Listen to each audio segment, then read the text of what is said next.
Okay, I'd like to welcome everybody to the regular meeting of the Abington School Committee here on Tuesday, March 28, 2023, in the Middle High School Library.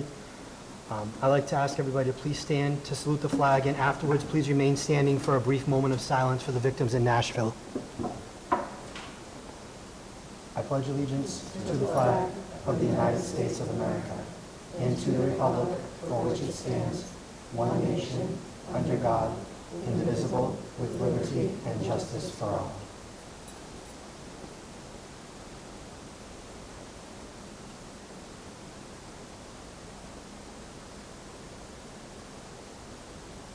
Thank you. Before we get started, I just want everybody to know Wendy Happel is unable to make it tonight, and Julie is running late from work. She's on her way, so we're starting with the three, but Julie will be here probably in about 10 minutes or so, but we don't want to keep everybody waiting, so we'll get into it for now. We have a quorum. Up first, hearing of visitors. If anybody would like to speak, please ask you to go to the podium and state your name and address for the minutes. Mike McDonald, 3 Pinecrest Road.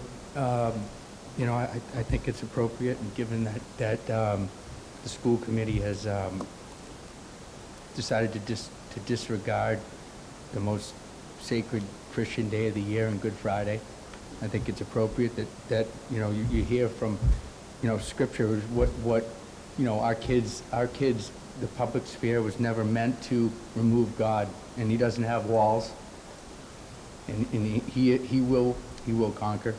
So this is after He was crucified. He says, then a great crowd of people followed Him with women who were mourning and lamenting Him. But Jesus, turning to them, said, "Daughters of Jerusalem, do not weep over me. Instead, weep over yourselves and over your children." Now they also led out 2 other criminals with Him in order to execute them. And when they arrived at the place that is called Calvary, they crucified Him there with the robbers, one on the right and one on the left. Then Jesus said, "Father, forgive them, for they know not what they do."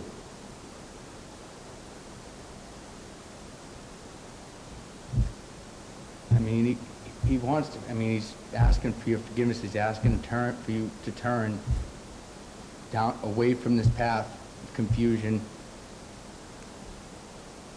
The most recent poll in 2021, if you're speaking for the people, you're speaking for the town. The most recent poll gave it almost 70% Christian, a quarter of which were Catholic. 70%. Okay. So on the holiest day of the year, I consider us still a Judeo-Christian country. You may disagree with that, but that would equate to about 80% of the population. And to remove Good Friday, the day that Jesus was crucified, which is significant, is the most significant thing in history, a fact, whether you believe He is a Savior or not, should not have been decided in a time like this, where there's so many other things, depression, suicide, so many other things. I think it was gross negligence. That being said, I'm praying for you, and I want you to consider to overturn this, and I'm going to work to overturn this for next year, because the least we can do, give presidents a day off. The least we can do is give Jesus, in my opinion, not my opinion, the Son of God, and Christians around the world, the Son of God, a day off in remembrance. I think it is heartless, and I think it needs to be reconsidered. And you tell me what I need to do to get this overturned, and I'll do it. I need signatures. Tell me, Chris. For what? To get, you put back... Good Friday, there'll be school on Good Friday. There'll be school next Friday. There is school on Good Friday, that's right. And there has not been in the past. Correct. This was voted so on. explain to Mr. me... McDonald, I'm speaking. You asked me a question. Okay, yep. This was voted on a year ago. We brought it up at a meeting. We gave it a month for anybody to talk to us about it. Nobody did. We voted on it the following meeting. So the calendar was set a year ago. There will be school in Abington next Friday. Beyond that, nothing's been decided. Okay. All right. Okay. Thank you. Yep.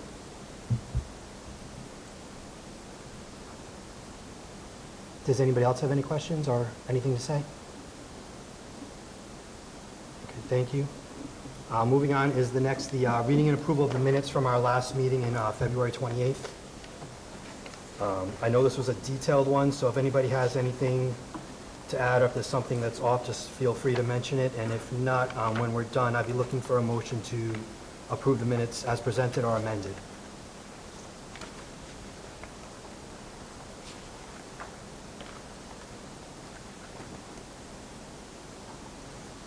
I can make the motion. Any second? I'll second. Danielle, you good? I'm good. All in favor of it? Aye. Aye. Heidi? Aye. Okay. I'm going to skip around just a bit on the agenda. I'm going to jump to what's listed as number 5, the report of the Director of Curriculum Instruction and Assessment, Dr. Basta with Dr. Gonzalez from the English Department.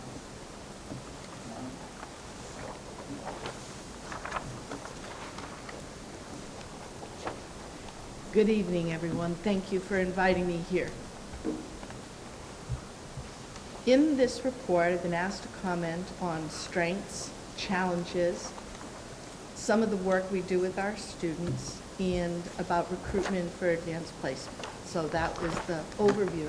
I would say that the strengths of our department are experienced, skilled teachers who have authentic text set curriculum written themselves, and they continue to revise it and to teach the curriculum in concert with at least one other teacher, the writer mentoring the delivery of the curriculum, and our consistent pedagogy. So by that I mean that teachers use common essential questions and assessments. Our question for every text is, how does this text tell us about human experience and ourselves? Metacognitive and critical thinking strategies. We have students write reflectively. We have them journal. We have them conference with us about their grades, how they earned them, how they might improve, how they might set a SMART goal, and own the learning themselves. We ask students to work on developing their own voice rather than parroting a teacher's voice. And we give students choice and demonstration of knowledge and skills wherever we can, so that they have alternate routes. There are many paths to the same door. And we focus on writing as a process. So students brainstorm, discuss, work in groups, draft, polish, edit, and revise. And that is a wonderful use of our bridge block period for students to meet at length with their teachers in order to polish their writing, to work on their projects, to make sure their voice is strong. Student growth opportunities. Our growth opportunities are very similar to the last time I was with you. Heterogeneous grouping and differentiated instruction at grades 7 and 8, which means we don't have levels. We don't separate students. And in middle school, we give our students an opportunity to grow and find out who they are, rather than to be locked in a particular box, and to start seeing themselves as students first, and not level 1 students or level 2 students. In high school, we do have levels 1 and 2. They have the same curriculum. The delivery of instruction is different, and the choices for assessment might be different, but the same standards are in front of each student. Effective collaboration with our student support team. We work hand in hand with paraprofessionals and with our special education teachers and academic support to make sure every student is prepared for our content and for our assessments. There is fluid movement between levels. You are not locked in grade 9 to a particular level. You might advance to from 2 to 1. We've had students begin at 2 who end up in AP. We have students who, as they find out what subjects make their hearts sing, might decide, well, I was in AP in grade 11, but I'm going to take level 1 in grade 12, as they seek to find the right balance that fits them and their interests. We have been closing MCAS score gaps, especially with our high need students. And our advanced placement program is open enrollment. There is not a test to get in. There is not a prerequisite grade. 25 to 30% of each class on average for the last 5 years has elected to take grade 11 advanced placement English language and composition and then go on to literature and composition. We do that 2-course loop, staying with the same teacher and alternating teachers every year in the cohort. That way they don't have to spend September adjusting to a new teacher with a new set of expectations, that it flows from one course into the other. Challenges and areas for growth, because there's always room for growth, and there are always challenges. Inviting students beyond minimal compliance. We hate to hear D is for diploma, but it's true. And if they want a diploma, the diploma of the valedictorian is no different than the graduate with the lowest GPA. It's like they say about medical school. What do they call the person who's last in their medical school class? Doctor. But the idea is we want our students to be so more engaged, to love learning for its own sake, to acquire skills because they're useful, and to enjoy literature as a source of an opportunity for growth, really. We want to engage our most passive students and turn them from passive to active students, from receptive to productive. We would like to evoke inferential reading comprehension skills. This comes up again and again. Beyond what's literal, what does the metaphor say? What does the diction say? What does word choice say? And what are people suggesting at? We want students to lean into their work, just like we want them to lean into the people they talk to and listen for what's behind the words. We would like students, and this is what we worked on this year, generating ample supporting evidence. If you make a thesis or you have a topic sentence, you need more than one piece of evidence to be convincing. We look at all the tables that we have. It has to be a really large leg to have just one. Most of our tables have 4. And use just that simple furniture analogy to let people know that there should be evidence to support their thoughts. We want students to pay attention to craft and style, how a writer makes their work communicate their ideas, not just what is said, but how.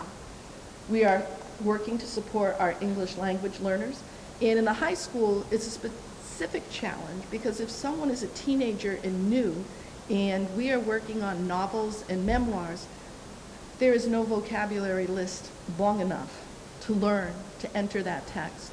So we do have, and we are so grateful for the support of the Abington Public Schools, to buy works in translation for students who speak Portuguese, Spanish, and French, so that they can read along in their own language, as well as having an English copy or a graphic novel copy, so that they can enter the discussions that people are having in their classroom and that they can also write with a full understanding of the text. And we are also exploring ways to expand our elective offerings. Right now, our main goal is to keep class size around 25. And in order to offer an elective, we have to pull someone from teaching a class, and then those required courses, grades 9 through 12, English and AP, would have to have larger class sizes. And right now, class size is most important to us, but we would love to expand our elective offerings. There are teachers who have particular literary interests, and there are students who ask every year when they come to the freshman, the 8th grade parent night, and they say, do you have a course in creative writing? And I said, oh, I wish we did, but you can write creatively and submit your work to the Student Arts magazine. You can write creatively in English, but if you have a special interest, right now, an independent study is the only way to pursue a special interest in English language arts.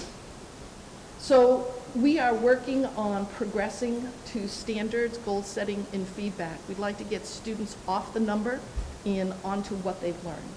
We're working on having students ask tiered questions, to ask literal questions, to get what's suggested in a text, but also to make that universal connection to our lives beyond books.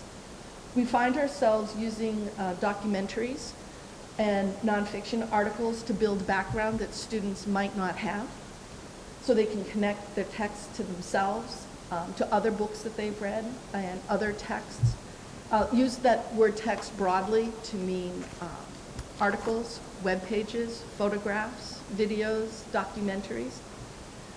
We are working, and it's so good that we're here in the library, to build reading identity. We offer book choice, book clubs, and sustained silent reading. I bring my sophomores to the library every Friday for a full period. I could do 10 minutes a day, or I could do 1 period a week. And so many students don't consider themselves readers because they don't sit down for a sustained time to read. And it's March, and students are getting more comfortable selecting their own work. And the librarians have said they notice a difference in the depth of their silence and their focus, and it's worth the time to do that. I've already mentioned we use film, documentaries, and multimedia, not just for students to read, but to also create. We would love to see them create documentaries. We select texts for equity and inclusion. We use the metaphor Dr. Radine Sims Bishop of the Ohio State in 1990 put out for us, and that's windows, mirrors, and sliding glass doors. That every student should be able to look in a text at some point in their high school career and see themselves as if it were in a mirror. Students should be able to look out a text as a window to learn about others, and they should be able to go back and forth through the sliding glass door and see texts like that, and to be able to locate themselves, mirrors, windows, sometimes within the same text. And finally, technology and text to support our multilingual students. And I've already mentioned that as part of our challenge. We are asking more and more students to make SMART goals. How do you want to improve this year? Be specific. Don't just say, I want to read more. Say, I want to read 20 pages in a study or a night in SSR. Because the more specific a goal is, you can actually measure it, you can check that off, you can see it as attainable. No step is too small, you can always make them larger. That it should be relevant to you. You should make these goals because it's something you want, not just something your teacher or your family wants for you. And it should be time-based so that you can actually see your progress and measure your growth. So those are examples of some of the more specific. Be organized. Curate my ELA folder for Word documents. Get good grades. Meet one time a bridge cycle with my teacher to go over my writing or my grade. I'd like to improve my writing. We'll use a feedback or a submission of a revision after a conference. Make it a quantifiable, observable behavior, and teachers can help students hold themselves to those goals. One of the things that Dr. Bosta will pass out for you is an example of a choice board. There are 2 choice boards, one on each side. This one is for Romeo and Juliet, and students practice learning to advocate for themselves and others in a letter format. Letter format is foreign to them. I don't know how many of them have ever received a personal handwritten letter, but I grew up on that. When I was at Girl Scout camp, my grandparents wrote to me. When I was at college, my father wrote to me. We even had pen pal clubs when we were in high school because we had gone to PCC with people from half a dozen different districts. And other than the landline in the kitchen of your home, which was not private at all, a letter was a way to really continue conversations till you could meet again. So on one side, I've given you the essay choice board for a theme letter of advice. So we want students to get the message. Shakespeare doesn't necessarily say it, this is what I mean, but depending on who you are, a message comes to you. And very often I tell my freshmen that a theme is advice, do this, don't do this, or sad but true, that's the way things are. So these are some of the choices, including choose your own adventure. You can write to anyone as long as it includes a lesson about Romeo and Juliet. So they can write to me, they can write from the point of view of a character, they can write to next year's freshmen, they can write to a director of a stage play about a lesson that should be emphasized. Imagine you're a time traveler who could visit Romeo and Juliet and leave them a letter to help them avoid their tragedy. If you flip that over, it's another choice board. And our students read creative works all the time, and we ask them to do expository work, essays. Why shouldn't they have that opportunity for creative writing? So our freshmen get to respond creatively to Romeo and Juliet in whichever way makes sense for them. And you have an example of some of the options. Our department PD this year was focusing on writing argument. We looked at standards and resources, particularly Read, Write, Think, which is National Council Teachers of English and the International Literacy Association. We shared lessons in crafting thesis statements and presenting supporting evidence. Teachers from grades 7 through 12 picked out not only exemplars, best papers, but models at every age range. So we would call those anchor papers. And we talked about where do students start in grade 7 writing arguments and where do they end up in grade 12. And for the first time, we used Canvas as a collaboration space for teachers. We put the standards and resources there. We shared lesson plans. We shared those exemplars. So rather than just having papers that get shuffled and lost, it's a living, organic way for us to share our work. And we're going to be doing this with future professional development. Next year, we're laying the groundwork for students to develop and manage a digital portfolio of their work and their writing so that they can look at their progress. We used to do this with paper folders, and I'm not sure, we probably stopped when we moved to the new building. We had a couple of more years of paper folders, but with everyone with their own laptop and doing so much digital work, we didn't print that work and put it in folders. So now we're looking to do this. Ms. Vicki Graham has shared with us that Canvas does have an e-portfolio application involved, but it might be just as simple as learning how to curate your OneDrive with Microsoft Word. And you might find more continuity in Word from place to place. And not being a Google school, Word is that place for us. So some people were curious about ways students are recruited to AP courses, and I don't know that this is particular to English language arts, but it really does start in middle school when an 8th grade teacher makes a recommendation to level 1. That's not a guarantee. Someone who's in level 2 might decide to be an AP later on, but that's the first sign to us as teachers that this is a potential AP candidate. Teachers in grades 10 and 11, both levels, present the AP option to their students. Teachers whose plan it is to teach AP offer an information during bridge block, and so many students were grateful for that because some decided AP is what I wanted and others said, nope, I'm not going to do it. And that's an important decision to make with themselves and their families. So teachers confer with students who express an interest in class or in bridge block, especially aspirational candidates, people who don't necessarily see themselves as good students or as college bound. Maybe they're first in their family to consider AP or college. And we want to give students an extra boost in that department that it's possible for them. And we also speak to students who demonstrate reading, writing, or speaking skill about AP options if students do not express an interest. Like if they have a really well-written paper, or they say something in discussion which shows that they're engaged by that. I've had students whose grades weren't great, but every time we set up a poem, the way they could focus on a turn of phrase or the use of an individual word said, you know what, AP might be for you because this is where we go that deeper dive, especially senior year. So that's the way that we generally recruit. We don't really have trouble recruiting. We haven't had a single-digit AP class ever. Right now, the numbers are getting back up to 38. They've been as low as 21, maybe in 2017, but we also had a smaller senior class at that point. The average score is close to 3. It means that maybe slightly less than half of students score what is called college credit. The global average, you can see there's a lot of parity there. In 2020, there was not a global average calculated because of the effect of the pandemic on the test administration itself. So last year, 63% of the class earned 3 or higher. And that was better than the global average. So our students who make a commitment to AP do well. And to be honest with you, there are many colleges who are turning away from honoring AP credit.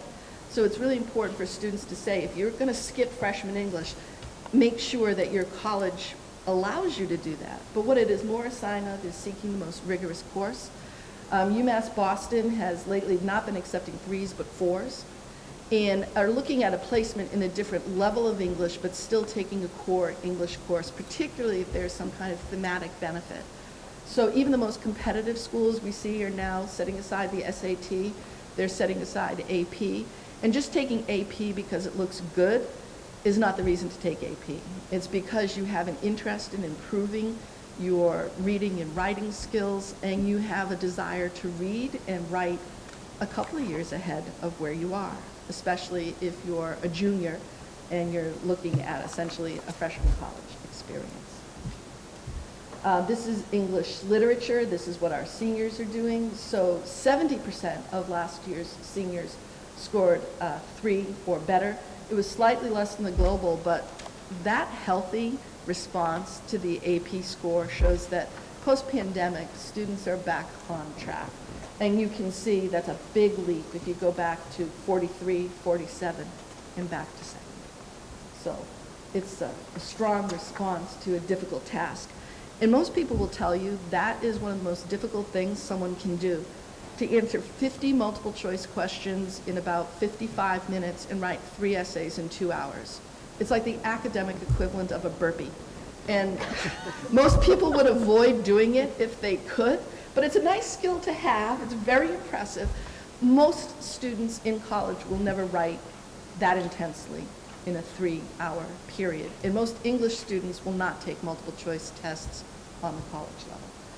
But you certainly know, under the crunch of an AP exam, if you have the bones of that. I will say that there are students who scored 1 and 2 who came back and said it was the AP coursework, not the exam, that prepared me for college. And the exam scores come out in July.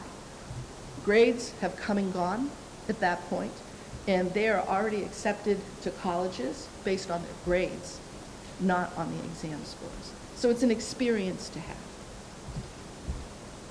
These 2 pictures are examples of my grade 10 students book tasting to find out what kinds of books might be interesting to them. They view 3 books at a time, ditch one, compare and contrast, and spend 3 minutes in a 3rd book. And they get 3 or 4 swipes at a stack of books. And I would say half of each class checked out books that day. And that was exciting for us. So, are there any questions? Yes? I have 2. if Sure. that's okay. How much, I'll go with the easier question first. How many papers and essays, reflections do students write per year? Is it similar across the department, or is it different course by course, teacher by teacher? Is there a departmental expectation that students in 9th grade, 10th grade, 11th, 12th write X number of papers? We don't have X number, we have X number of units. So there are traditionally about 4 units, and each unit has a summative assessment. At least 2 of those 4 are essays, but they might also include presentations, construction of an infographic. But if you look at the metacognitive side, each marking period, students look at SMART goals. Some teachers in the department progress report and report card have face-to-face conferences. If you come around that week, you'll see different teachers with desks in the hallway asking students to come out and explain where they are on the rubric for the course. In my class, I have students write learning journey letters, or they have an option, a creative option, to write a story about their learning. So my students have 8, I would say 8 single-space 1 to 2 page papers on top of the 4 units that they do. So it varies what the nature of that is. But within the grade level, all teachers are doing the same assessments. So there are at least 4 major summative assessments. Okay. And then my second question is, how much writing is done at home now that so much AI technology exists? And even in the classroom, if they're using computers, even with the software detection that we had before, there's so many new ways to cheat and plagiarize. So how are we assuring that writing at home seems to be going away because it's so impossible to curb the cheating, and what's going on in the classrooms to some of the programs that we've had, the software had been so helpful in the past, and now it's kind of becoming obsolete. I'm just wondering, you had mentioned the handwriting with the letters, and that we don't do that so much anymore, and that came to mind. The letters that my students construct are word processed, generally speaking. We try to flip instruction, and we did it before AI became an issue because we could not ensure that every student had adequate time at home to sustain the kind of attention and focus that's necessary to write. So long before AI, we would send students home to brainstorm or to outline or to come in with a draft, and then they would do their writing in the classroom. We are starting to have students turn in handwritten work in the classroom. It used to be that's the way the AP exams were done. Now AP exams are done on computer as well as the MCAS exams. The most prudent teachers are saying that we should make friends with AI. We should put the topic and the information into AI, say this is what AI generates. I know what an AI essay is, you know, but to construct a prompt that requires students to go beyond the software. How do you cite the text? How do you make a connection between yourself and the text? And how does the text emerge from the unit in the classroom and synthesize a documentary as well as a text? So AI might be able to give you a halfway decent essay on the Crucible, but if you're reading All Souls and you're adding in a documentary, Black America Since MLK and Still I Rise, and you're adding Bullets Over Boston about Whitey Bulger, and you're adding Eyes on the Prize, like put those together and let's see what AI has on that, plus a reference to the work you did in your group. So constructing a prompt, I'm not saying it's AI proof, but I think it's sort of like the Wizard of Oz, pulling the curtain back to show who the wizard is. Let's see what AI really is. And most English teachers know their students well enough to know if they're using the word penultimate, it probably didn't come from their vocabulary. You know, the penultimate scene, could you tell me about this word, penultimate? Or could you tell me about this word?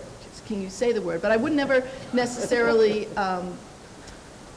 be upset with someone who couldn't pronounce it, because so many of us met words that we couldn't pronounce because we read silently. But most of us, without Googling it, can tell when a student is not the author of their own work.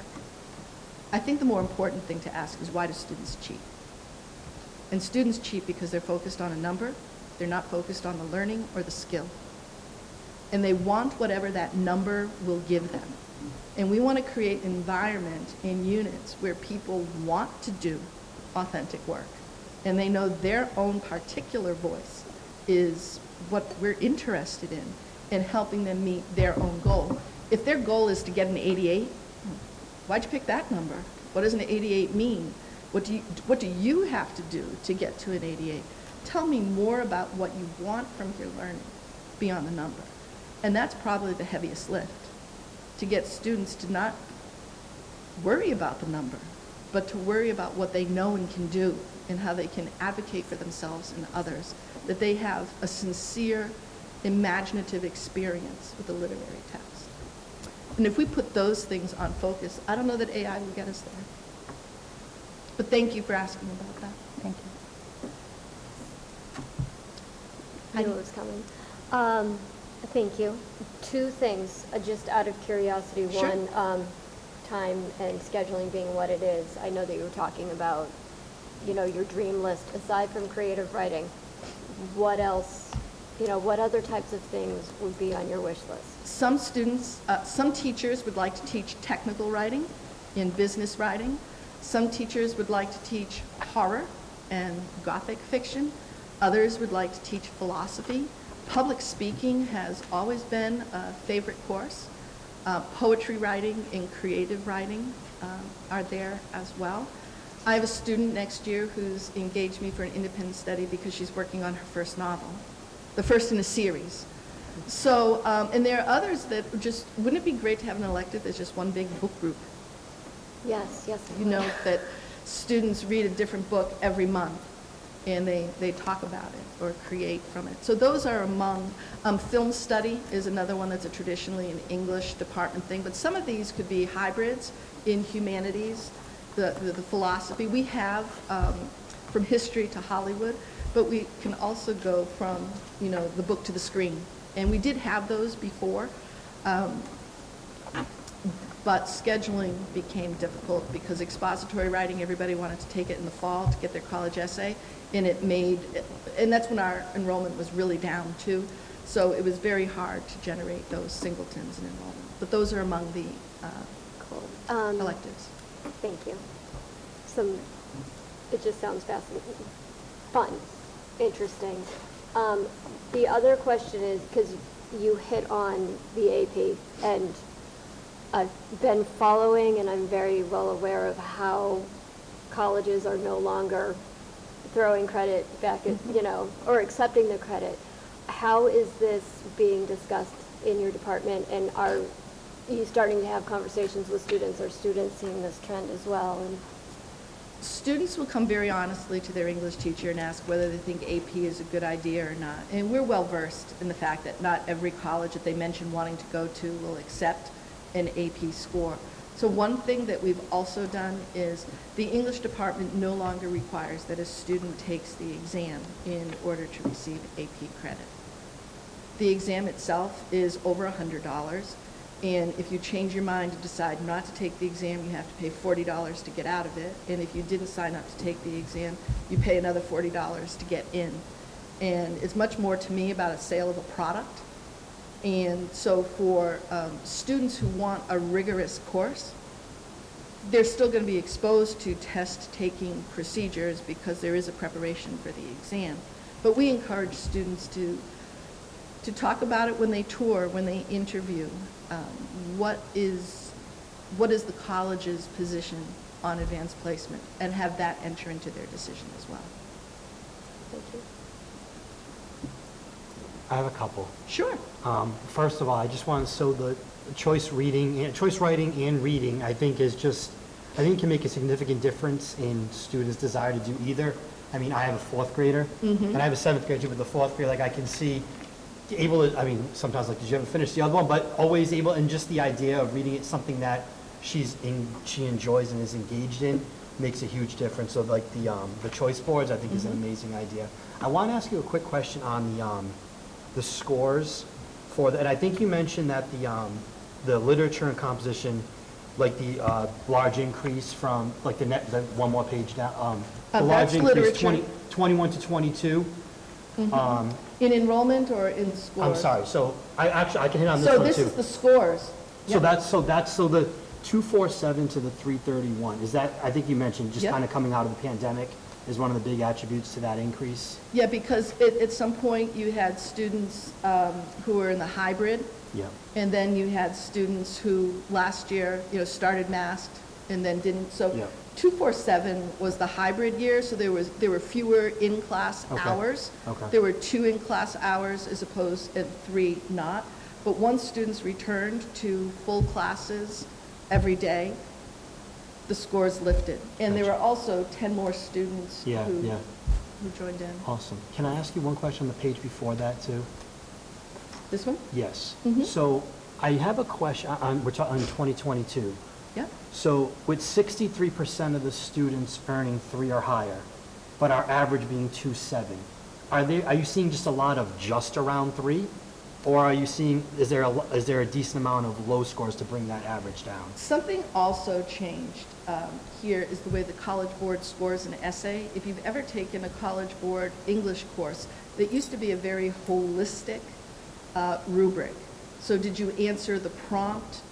Did you add more evidence? Does your writing have grace and sophistication? Now, if your thesis isn't clearly stated in the first paragraph, you can't get any points for anything else. So the split is between 2 and 3. And it just has to do with how well the students stated the thesis. And students can still write and write well, but a student who could write well in 3 days is now trying to do it in 45 minutes. Okay. So it has a lot to do with, we don't know what the prompts are in advance, not that we ever have, but in any time, it's that there are more 2s and scores in the 2-3 band than the 1 or the 4. Okay. Does that make sense? Yeah, I mean, I think just math, those have to be just right around 3 is probably Yeah, what it is, and that's. and that's what it is. You can see, it's not 2, it's 2 and some. And then you always have students, we have always had 1 or 2 students who score a 5. Mm-hmm. And those students on the 4-5 pull the average up, but it's not enough to pull all the 2s up, Mhm. if that makes sense. Anybody else have anything? Thank you, Dr. Gonzalez. Thank you. Okay. You want me just to?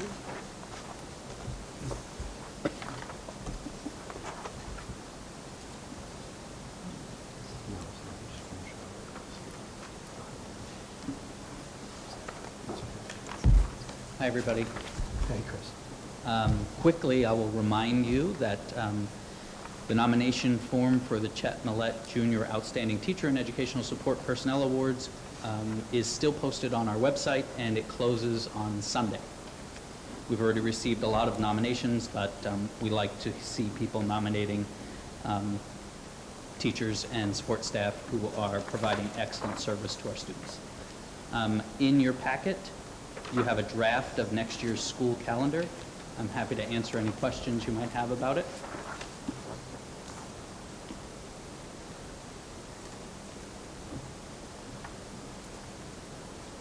I mean, I'll leave this up to the committee right now, so we can vote this in. We can obviously wait if we want, wait a month, see what may transpire based on opening comments from the hearing of visitors. So we don't have to vote this in tonight if you want to take it under advisement, and it's something we can look at next month as well, which we have done in the past before with the calendars. But I'm open to however we want to go about it at this time. I mean, I'm fine with what I'm looking at here aside from the typo on November 1st. But I'm very comfortable waiting to see if we get any feedback from anyone in the community. I think that's fine by me. Danielle, Julie? Mm-hmm. Julie, Yeah. you missed the hearing of visitors. Yeah, I think it's fine to wait Okay. till next month. All right, so we'll take this under advisement. Peter, if we can include it in the agenda, we'll include it in the agenda next month as well. So everybody knows, listening, if you have any questions about the calendar, want to reach out, please feel free to reach out between now and April 29th, I believe is our next, I'm sorry, no, April 29th is a different date. April 25th, I think is our next school committee meeting, so if you could reach out between then and now, let us know any thoughts on it, and we will probably look to vote in the school calendar for next year at that time. Dr. Robbins, if you and Dr. Robbins want to just take the summer program as well while you're up there, we can wrap that part up. Perfect. So I'll get us started, Dr. Robin. So like last year, using a combination of Student Opportunity Act and ESSER funding, we're beginning to plan our summer programming. Our Summer Academy will be available for students in grades 7 to 12 who need to participate for credit recovery and promotion. We will also again be offering opportunities for instrumental musicians as well as strength and conditioning for athletes. More information about these summer programs will be shared with the community in the coming months. Does anybody have any questions about those programs before Dr. Robbins shifts to our other summer programs? Is the music instrument, is that new, or was that there last year too? Last year, we had Okay. 2 weeks Okay. of summer instrumental Okay. I'll try to remember that. camp, and I think it might just be one week this year. Any other questions? Grade 7 through 12, that is invitation-based, correct?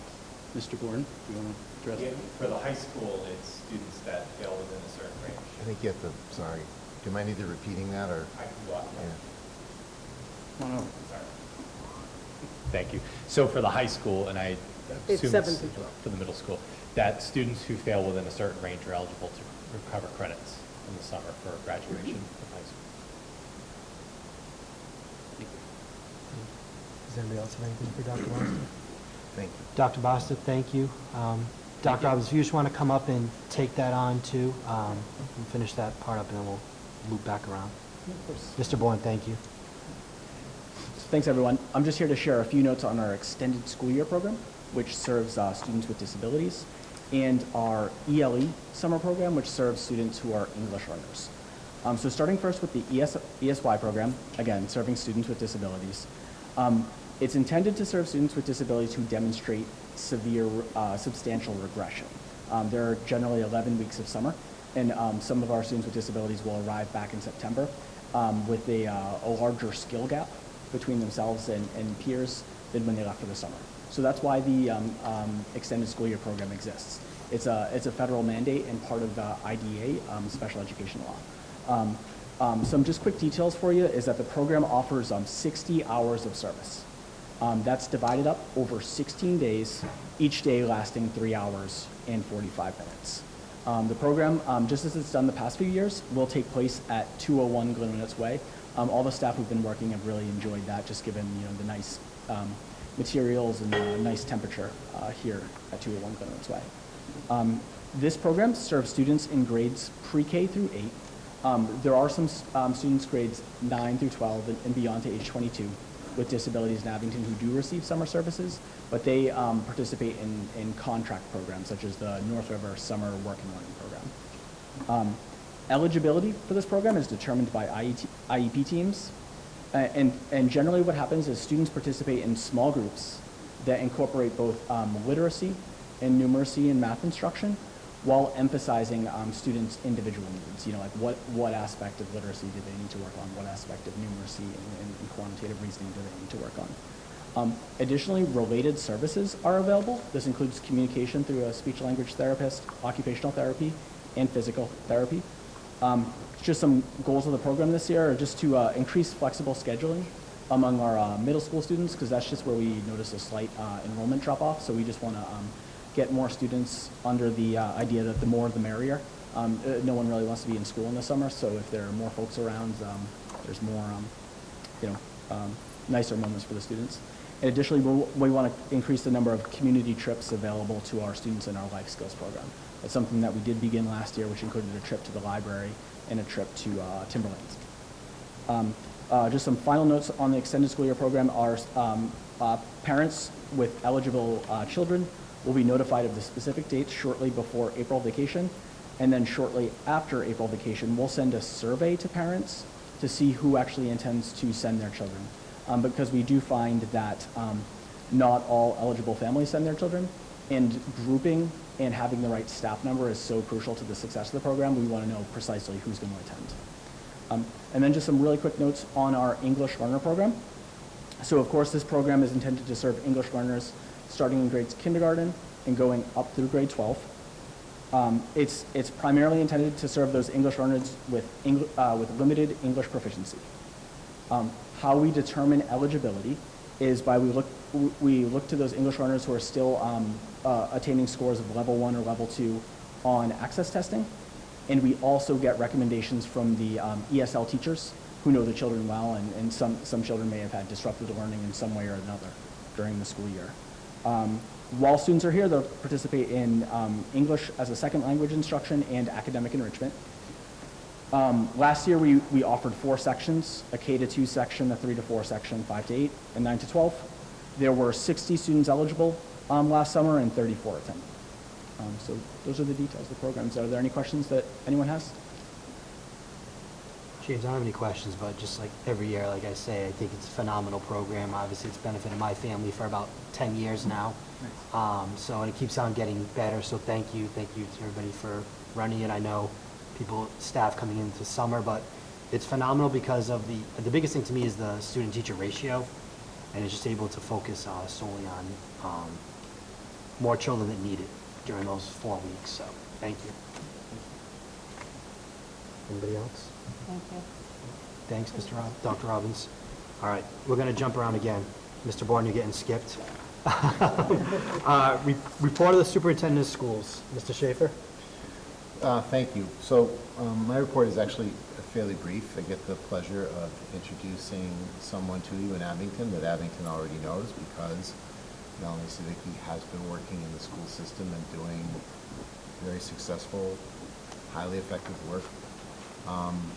Most of that work has been with some of our most challenging students. Her background is in the area of special education, and she's a master in this area, and she's been a leader a coach for years as a teacher, and now she'll be doing that as an assistant principal. She's been doing an interim piece as an assistant principal at the Beaverbrook, and she's been appointed the assistant principal at the Beaverbrook Elementary School. And so I introduce you to her again.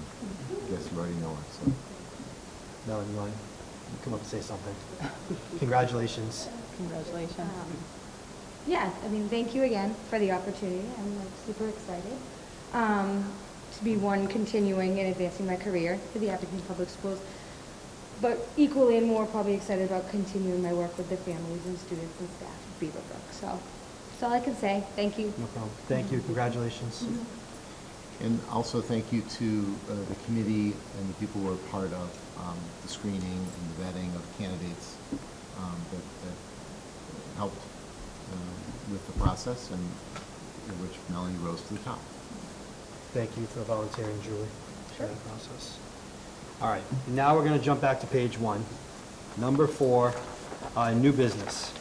Consideration of the new superintendent contract.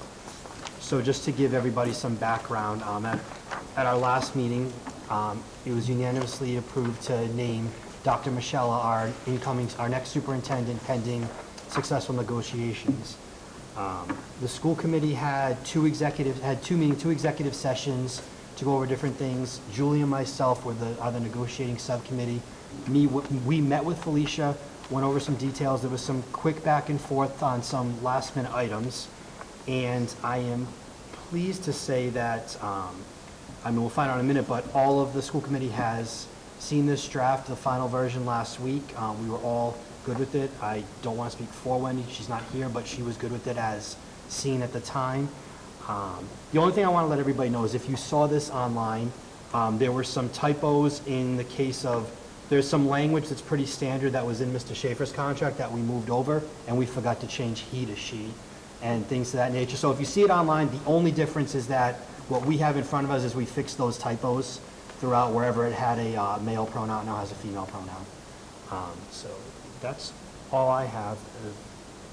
I'll be looking for a motion to approve this. If anybody has any questions, want to discuss, feel free. I'll make a motion. I'll second. All in favor? Aye. No opposed? So the new contract for the superintendent of schools, Dr. Michelle, will kick in on July 1st, 2024, and run through June 30th, 2029. Congratulations. Thank you again. And now we are going to go to Mr. Bourne.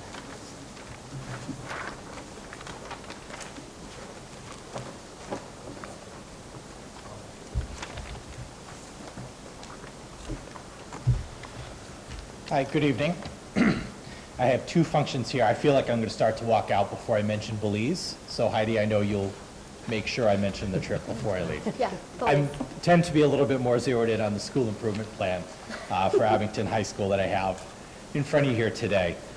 What I'd like to do is to just briefly review the sections. I don't think the committee or the community needs me to go through page by page. I did want to start by thanking the Abington High School School Council that worked with me throughout this winter to develop the school improvement plan that was recently approved and sent to this committee for review.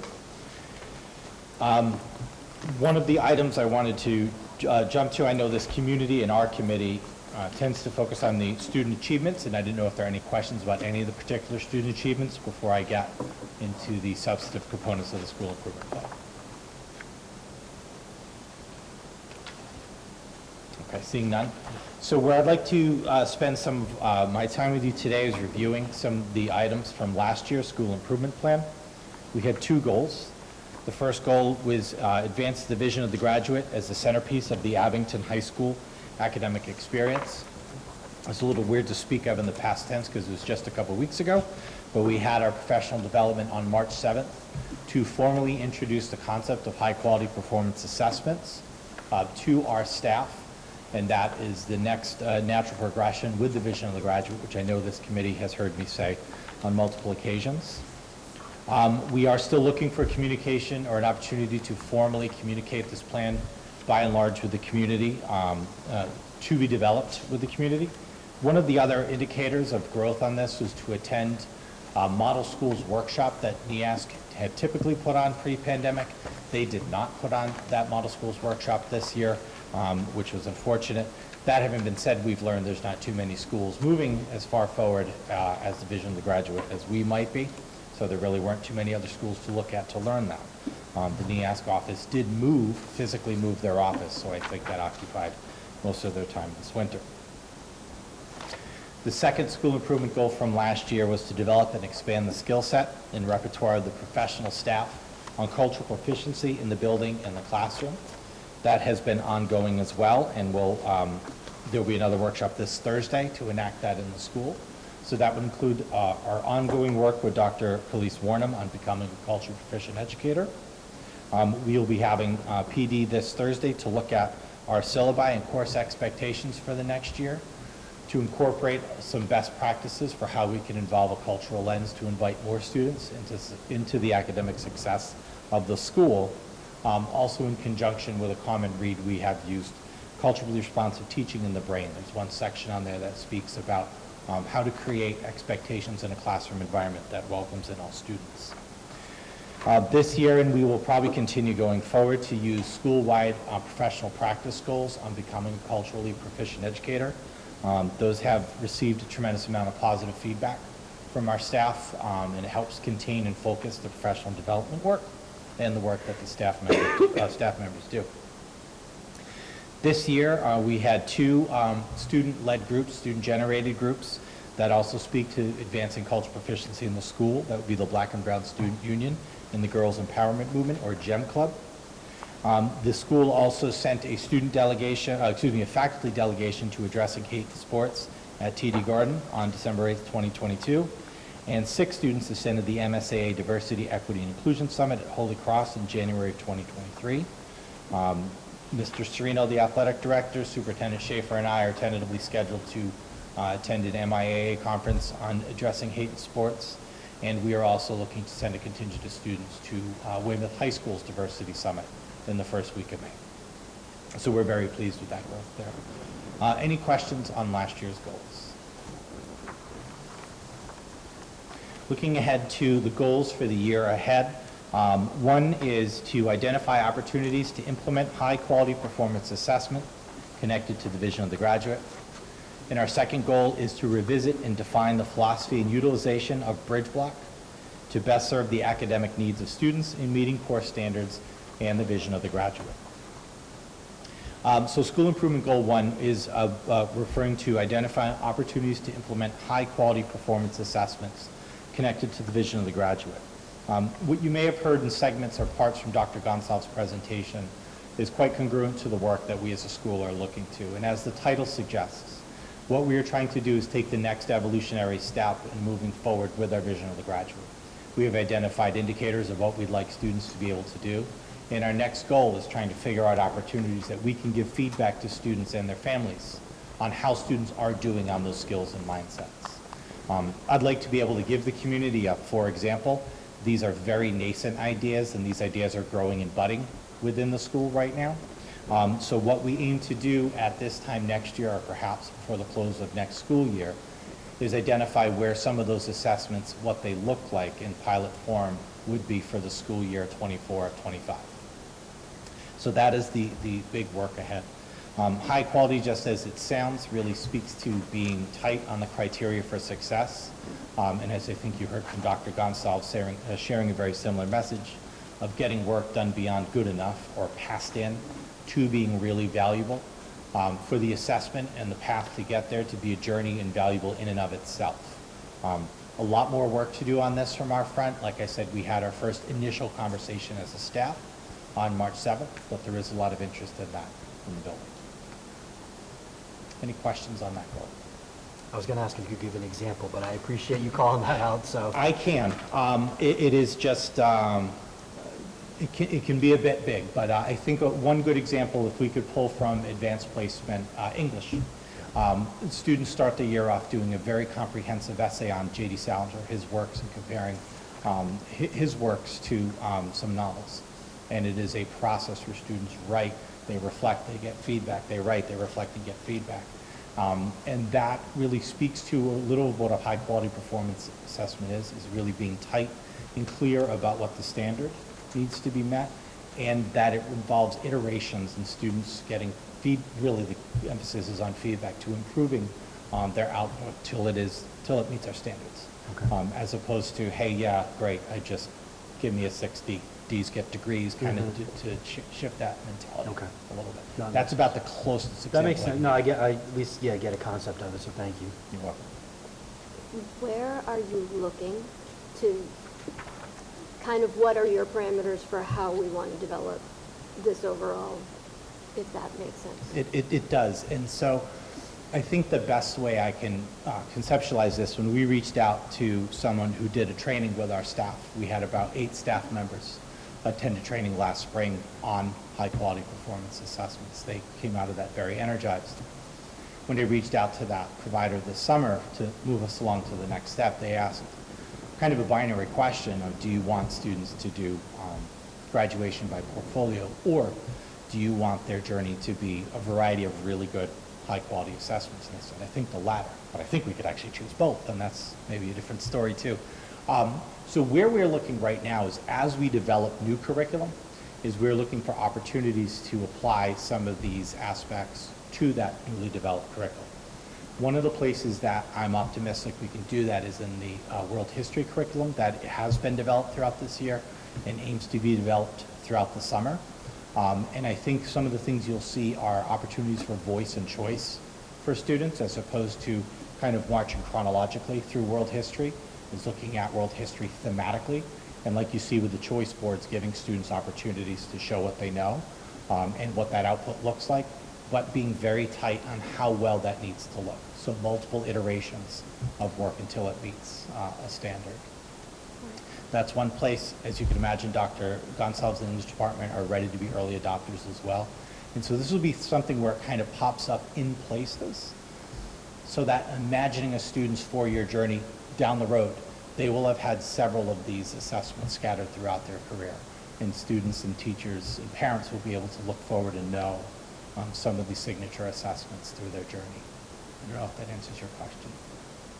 Yeah, partially, yes. And then the other half of that is how much of a response are we listening from students as far as how they feel about the process, and will they have much input into what is decided as far as the assessment methods go? That's a really great question. So when we envision this, what we try to do is give students at least 2 choices of something that they can do to show us what they know and are able to do, with an open option for, do you have something else in mind? So that means the teacher will probably provide resources to support a student on 1 or 2 paths. But if there's a student who's eager in some other format and can reach out to the teacher and say, can I do this instead? That's an open option as long as it meets the criteria for the project. Does that answer that question? It's really kind of like undiscovered country, to be honest with you, in a little bit of this, so we're excited about exploring that. That's why I'm trying to frame my questions in a broad manner, because Yep. yeah, so as much as we can answer it, it's been answered, thank you. Well, I might have missed it, but is this, in this second row across, providing the opportunities for professional learning and growth in which educators explore how to design high-quality performance assessments that align with the vision of the graduate? Is that where our conversation about better preparing the college-bound students for final exams and implementing exams that simulate that experience, are we working on, is that falling here? It's kind of a both and. So I think specific to what we've talked about, we've actually made a separate set of plans for seniors to have multiple assignments due at the same time to kind of create that sense of time management and a crunch, as well as, so kind of separate from the school improvement plan. Okay. But we also anticipate that some of these assessment activities Would fit in will there. better prepare them for some of the rigorous work they would face at post-high school. Thank you. Does that answer that question? Yeah. Thank you. The second item is looking at bridge block. So for those who know, bridge block is an intervention time built into our schedule.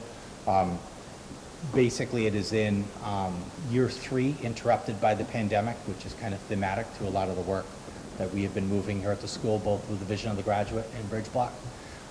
In that it is in its third year, it is really in its kind of just finishing its first actual calendar year from when it started to where we are right now with remote learning and longer blocks, if you recall, during 2020 and 2021.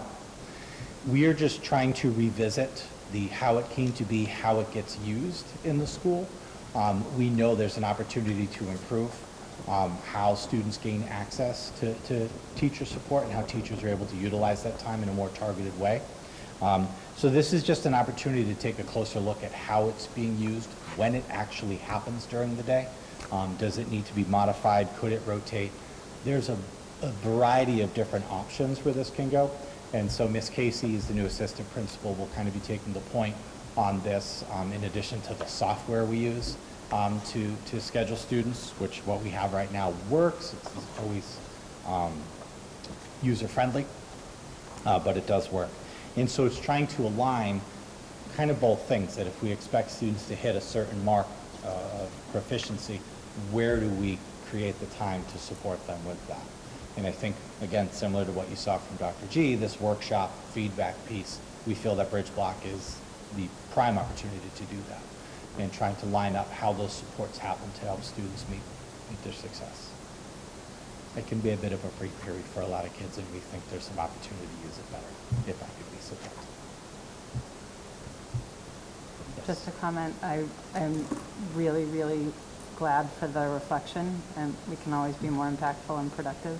I know that at the beginning, there were a lot of complaints, students, parents. It seemed like a glorified study at first for those who didn't know what the vision was, what the plan was to eventually, what we were aiming to get to. I am so glad to see that we're evolving, so that's really nice. Thank you for that, Danielle, because I wasn't here for the, should we have it, let's put it in. So truly some of this is for me to kind of relearn and redefine with the school community, what is this device that we have and what is the best way to use it. It's not just about me, but just worth a look as the institution too about how it can and should be used. The potential is there. It's such a great idea, and I think so many, including myself, were quick to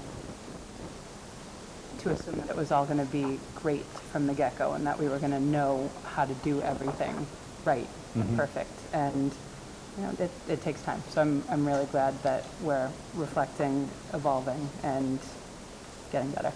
It absolutely has value. I think it's how can we maximize its value is what that goal speaks to. And the remainder of the plan is our appendices, bylaws, and again, indicators of the vision of the graduate. More work to come on those fronts that I'm pretty excited to bring back to this group. Mr. Rajpal, I know we had the chance, we're not going to read through it all, but if anybody has the chance, it's online, the student achievements, to look through them and see everything that the high school students accomplished over the past year.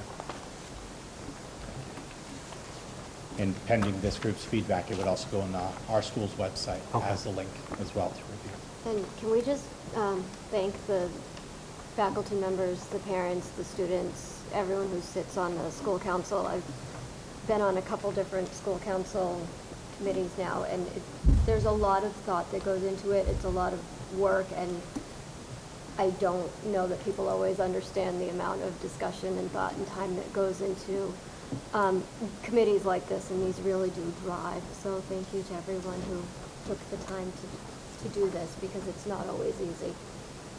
Thank you. I second that too, because sometimes we can get very focused in our work. It's nice to have that community parent and teacher perspective in some of these deliberative processes. Thank you. Great, thank Ready to move on? Yep. Okay. Moving on. So next, just seeking the school committee's approval for information gathering for 2 student trips for next year, out-of-country international trips. As you may know, we're excited to send kids off to Puerto Rico and the Grand Canyon in the coming days.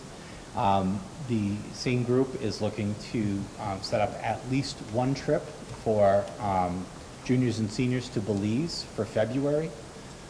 Pending additional interest, there's a possibility to send students to Spain in April. Mr. Brown, those are flipped on here, though. Spain says February. Okay.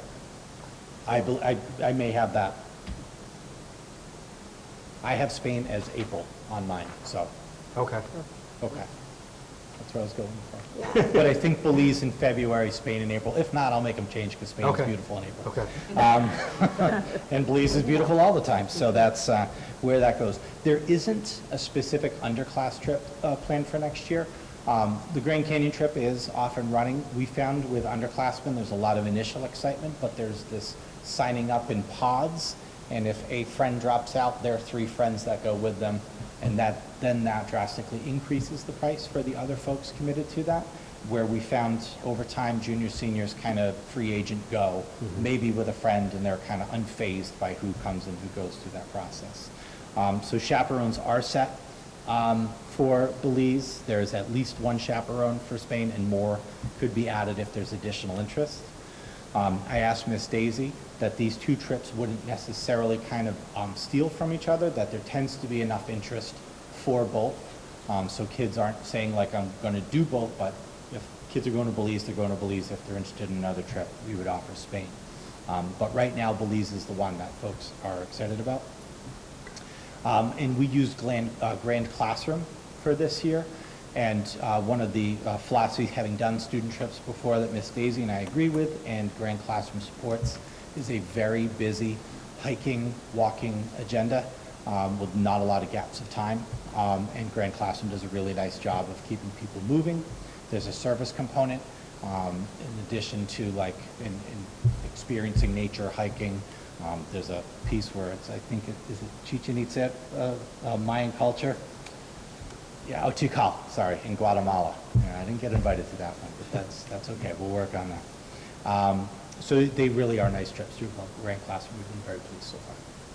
Could I just ask, it's not really a question, more of a comment. Do you shop around, or do you guys always use Grand Classroom?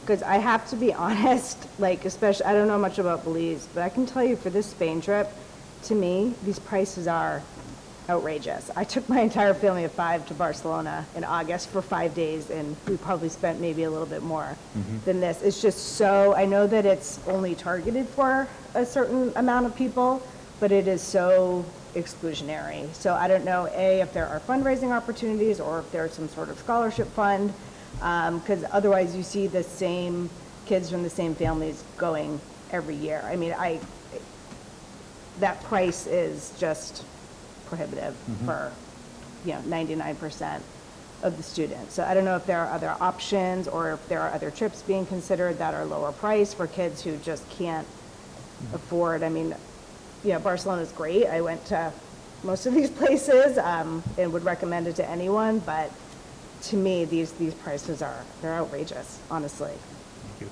I think as far as firms that offer these trips, we do invite and speak with EF, who's another big vendor, and truly price is of a difference. What we found is the customer service varies drastically from company to company. We found Great Classroom to be the most supportive, flexible, understanding of our families. In addition, what they create for an agenda and itinerary, it far outshadows what the other companies do.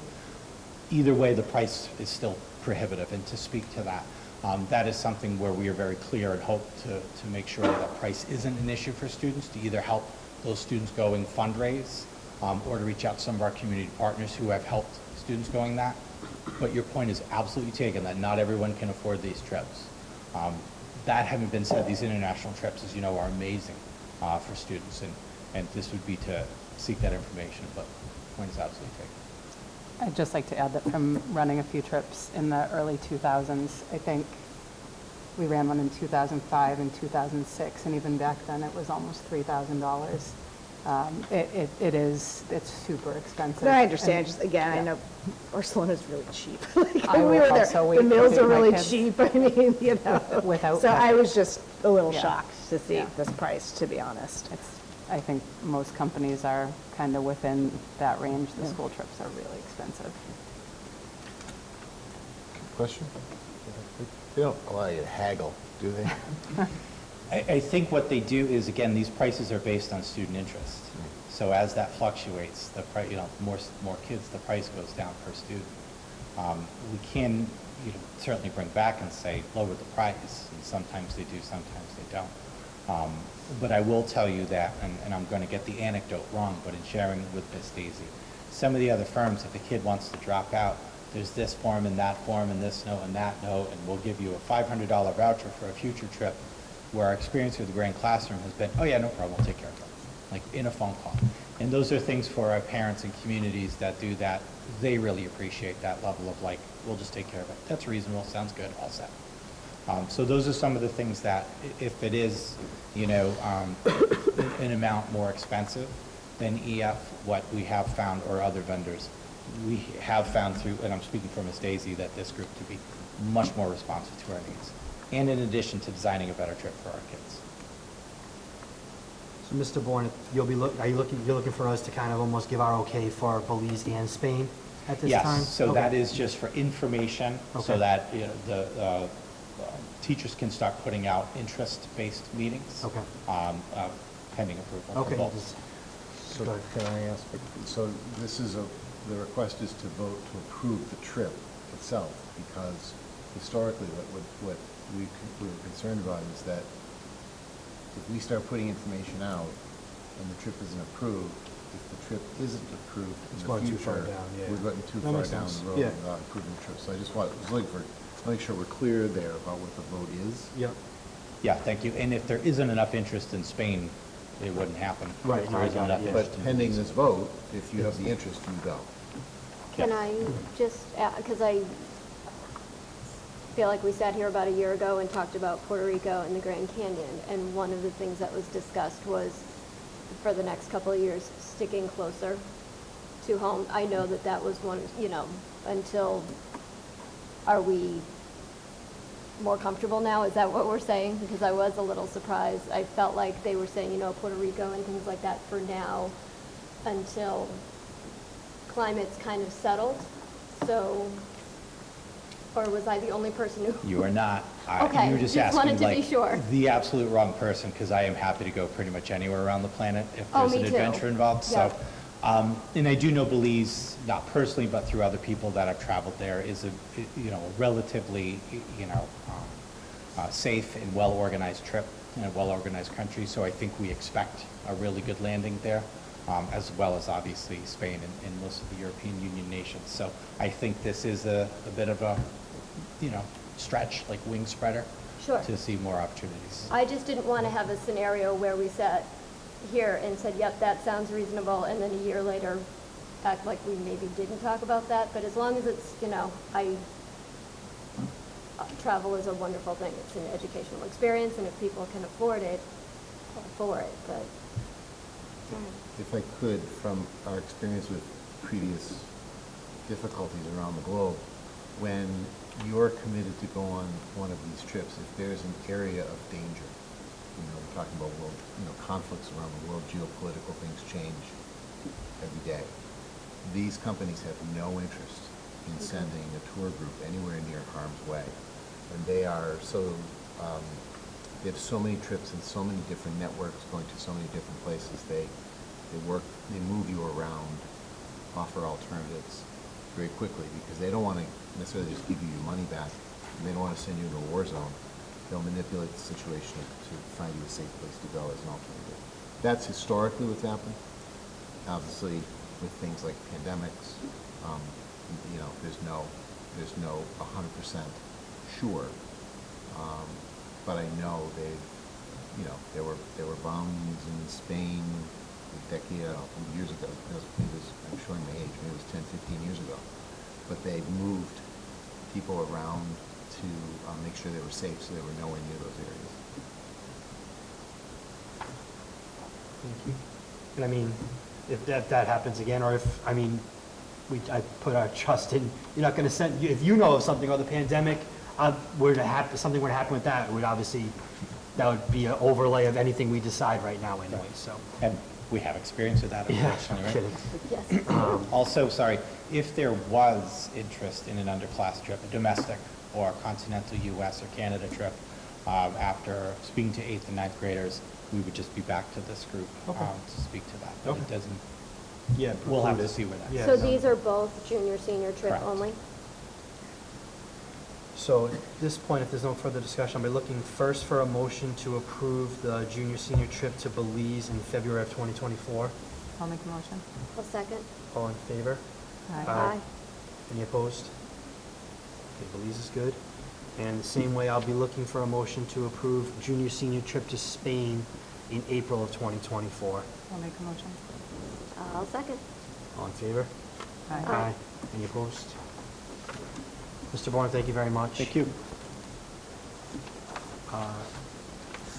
Report of the Assistant Superintendent, Dr. Michella. Thank you. You're welcome.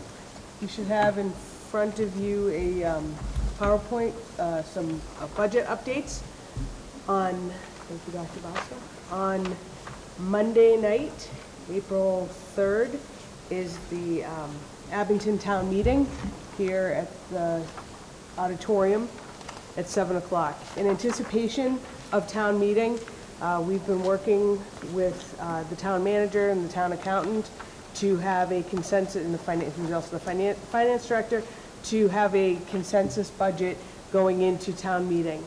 And I believe we do. And that's what you'll find on the next page. So the first item is the increase by major category page. And you've seen something like this before. I'm going to just walk through it. We have our contractual obligations. We have new positions and new funding sources of $301,000, and I'll go through those positions on a subsequent page. We are also reducing our by one tutor across the district, and we anticipate that will be able to be done through attrition. So not, if someone leaves, not rehiring for that position. And we also have a retirement offset of $47,512. And what that means is we have 2 teachers retiring, so that's the difference between what they are making this year and what we anticipate their replacement to be. In programs with other districts, I have increased how much we believe we're going to get in circuit breaker reimbursement. So that's that reimbursement from the state of Massachusetts in the year following this fiscal year. We'll get it next year as a reimbursement for expenses in special education. And with the preliminary governor's budget, they included 75% circuit breaker reimbursement, which is the highest threshold. And so I've included 75%. That's what we believe it will be. The other change that you'll see on this increase by major category page is laptop replacements. We had $200,000 for laptop replacements. We have agreed that that will be moved to as a capital item to the town's capital plan. So we will still have the funding, should town meeting vote the capital plan, for laptop replacements for next year, during next year. So that hasn't gone away. It's been a different funding source. So so based on the budget that our preliminary budget in January, we have reduced the budget by $408,644. If you go to the next page, you'll see where we came up with that $400,000. We just talked about the $200,000 in laptop replacements. We also eliminated the proposed Portuguese teacher at Abington High School as one of the new positions, new program where with a level service budget, not adding program. We increased circuit breaker offset to 75%. We have the retirement offset, and we reduced by 1 tutor. So on the next page, it'll also look familiar. This is the new positions or new funding sources. These are the positions that are in our consensus budget. And again, through town meeting on Monday night, should town meeting pass the budget, these positions will be moved either into our budget from ESSER or, for example, we have a new special education teacher that was in ESSER federal grant this year at the middle school. That will be in the budget. A .4 EL teacher at Abington High School. We had the portions of school adjustment counselors that were included in the budget, in the ESSER grant that will be included in the budget. And we have a new school adjustment counselor halftime at the Woodsdale and a .5 EL tutor for the Woodsdale. So the Portuguese position was the one on that list of the new positions that is not included in the budget. So by including the school adjustment counselors in the town budget, school department budget, it allows us to not spend it on ESSER. So the question is how are we going to spend that ESSER money? We have currently this year, we have 2 math interventionists at the middle school, one for grades 5 and 6, one for grades 7 and 8. Our plan is to use that money to fund the math interventionists for next year. And that's about a little over $70,000. And then the remaining difference, we would be looking to purchase instructional materials for EL students, special education students, to help, and technology to help our EL students in communication. Does anyone have any questions? The laptop replacement, do we have to go through because I know like during January we had the capital plan, does that need to be updated and submitted to the town? No, the town has moved it from our budget, good question though, as long as we're in agreement, Yeah. that they moved it from, that money from our budget into the town's overall capital plan. All right, thank you. Thank you, that's a great question. And that money, so once it's in the capital plan, voted at town meeting in the new fiscal year, that'll be available and under the authority of the school committee to spend on technology. Okay. Yes, go ahead. Okay, so what you're seeing here takes about 5 or 10 minutes to describe to you, but I just want to remind people that there's a whole iceberg underneath all the work that you only see the tip of. This started early in the year. These adjustments are things that take place as things become clearer. There have been multiple meetings with finance committees, especially, I want to note our subcommittee. I want to thank Danielle and Heidi for their time and the leadership at the town hall and the work that Felicia has done, with the devil in the detail, with moving dollars from a variety of sources and the responsible way, the fiscally conservative way that this replaces federal dollars that are disappearing with operational dollars that are backed with Chapter 7 your student opportunity money. Can I just make a comment? Yes, of course. I just wanted to say that overall, I am not a finance person, so I will not claim any expertise in the area. I am thoughtful on looking through everything and working in schools, being on kind of both sides is interesting and awesome. But I can say that from my perspective, from what I know, our budget is always very thoughtfully managed, and while other towns are seeing major reductions and some voting on overrides over the next month just for level funding, and lots of staff wondering if they're going to have jobs, I'm really, really impressed with Abington. We're in pretty good shape for now, so that's all we can ever look at is what's going on now. Who knows about the future, but I just wanted to say that I have continued to be impressed with us being in good shape. Thank you. Thank you to you and Heidi for the time on the subcommittee, going through it all. Thank you to the Finance Committee. Paul Haggerty, I think, is the liaison from the Finance Committee. You guys, so thank you for your time. He spent some extra time with us. Okay. Any other questions for Dr. Michella? I know I talked to her earlier today and got some of them cleared up, so. At this time, I'll be looking for a motion to enter into town meeting with the school department budget of $29,712,626. I'll make the motion. I'll second. All in favor? Aye. Thank you. Next school committee meeting date, so for those of you who don't know, so April 3rd, as I mentioned, Monday, this coming Monday is town meeting. We will be meeting at 6:30 prior to town meeting in there, in the back of the Abington Middle High School Library in the glass classroom, and then we'll go into town meeting beginning at 7 PM in the auditorium. Our next school committee meeting will be Tuesday, April 25th, 2023 at 7 PM here in the library as well.